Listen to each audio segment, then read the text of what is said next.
हिंदू धर्मशास्त्रों के अनुसार अनिश्चित भविष्य के बीच एक निश्चित या तय भविष्य की रेखा चलती रहती है। अर्थात भविष्य में कुछ घटनाओं का घटना तो तय है, पर कुछ के बारे में कहा नहीं जा सकता है। भविष्य का निर्माण एक व्यक्ति, समूह अथवा संगठन पर निर्भर नहीं है, बल्कि इसमें प्राकृतिक तत्वों का योगदान रहता है। संभावनाएं अनंत है। भविष्य पुराण में भारत के कलयुग के अंत तक का पूर्ण भविष्य लिखा गया है।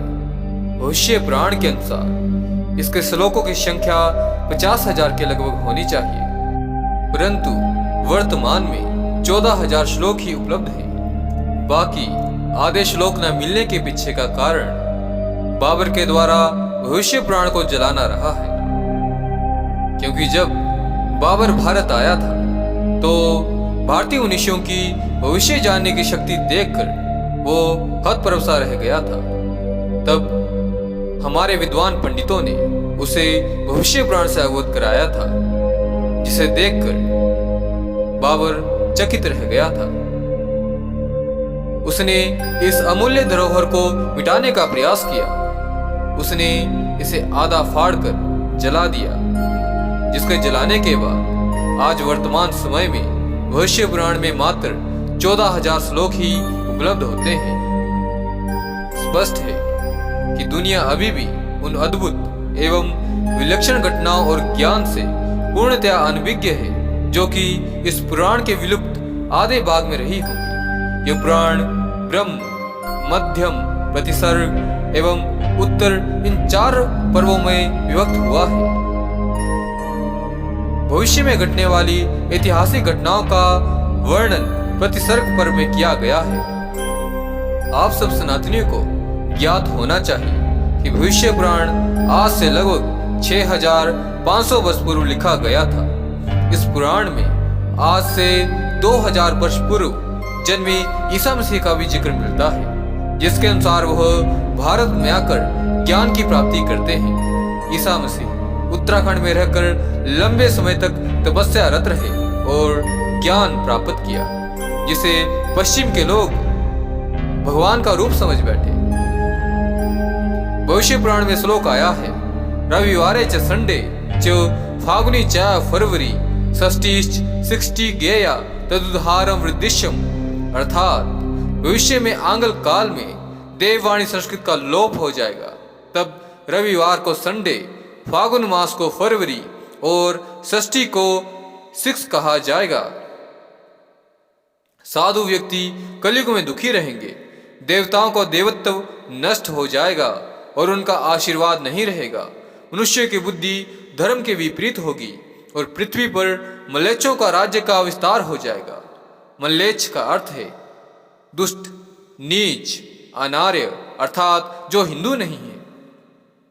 इसके अलावा औरंगजेब के द्वारा सनातन धर्म को नष्ट करने के प्रयास करना और मंदिरों को तोड़ना, इस्लाम के अनुयायियों का आक्रमण करना, इस्लाम का उदय एवं संपूर्ण मुगल काल के क्रूर शासकों का वर्णन इस पुराण में मिलता है।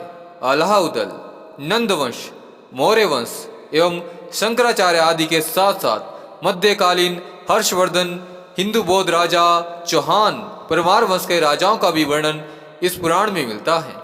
इसमें तैमूर, बाबर, हुमायूं, अकबर, औरंगजेब, पृथ्वीराज चौहान तथा छत्रपति शिवाजी का भी जिक्र मिलता है।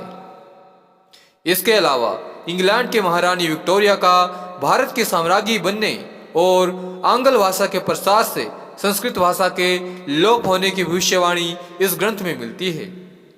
भविष्य पुराण के अनुसार हिंदुस्तान की सीमा हिंदू कुश पर्वत तक थी। वहां एक प्रसिद्ध शिव मंदिर था।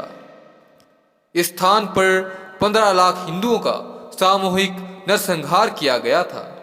इसी कारण इस पर्वत को हिंदू कुश नाम दिया गया। हिंदू कुश का अर्थ अर्थात हिंदुओं का वध, और यह वध इस्लाम के द्वारा किया गया, इस्लाम के मानने वाले अनुयायियों के द्वारा किया गया। भविष्य पुराण कहता है कि भारतवर्ष में सभी राजा आचार विचार से म्लेच्छ प्राय होंगे, अर्थात वे म्लेच्छों के गुणों को धारण करेंगे, पाश्चात्य सभ्यता को धारण करने वाले होंगे। वे एक ही समय में भिन्न प्रांतों पर राज करेंगे। भारत में ब्राह्मण शूद्र तुल्य हो जाएंगे, जिस कारण से सनातन संस्कृति और ज्ञान का लोप हो जाएगा। ब्राह्मणों पर म्लेच्छ राज करेंगे। भविष्य पुराण में की गई भविष्यवाणियां कलयुग में अक्षरश सत्य हुई हैं। यदि बाबर के द्वारा भविष्य पुराण को फाड़ा ना गया होता और फाड़ कर जलाया ना गया होता, तो आज शायद हम कलयुग के अंत तक के भविष्य को जानते होते। परंतु म्लेच्छों के द्वारा सनातन धर्म का नाश ही किया गया है।